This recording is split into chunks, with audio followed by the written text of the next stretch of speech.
Praise the lord. హల్లెలూయా. సహజంగా ప్రతి ఒక్కరి జీవితంలో ఎన్నో రకాలైనటువంటి ఒడిదుడుకుల నుండి ప్రయాణం చేస్తూ ఉంటారు. ఎన్నో కష్ట నష్టాలని చూడాల్సి ఉంటుంది, బాధలు గుండా వెళ్లాల్సి ఉంటుంది. అనారోగ్య పరిస్థితులు, అసమాధానకర వాతావరణాలు, మారిపోతున్నటువంటి పరిస్థితులు గుండా మనం వెళ్లాల్సిన అవసరత ప్రతి ఒక్కరికి ఉంటుంది.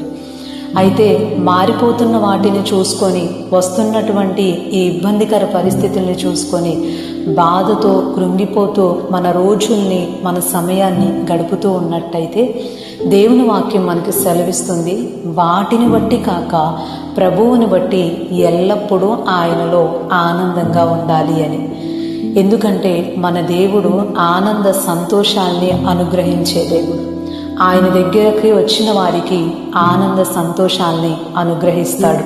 అవి పరిస్థితులను బట్టో, మనకి వస్తున్నటువంటి ఇబ్బందికర పరిస్థితులను బట్టో ఆధారపడి ఉండదు, కానీ కలిగి ఉన్నటువంటి దేవునిని బట్టి, గొప్ప కార్యాలు చేసే ఆయనను బట్టి మాత్రమే ఆనందించగలుగుతాం.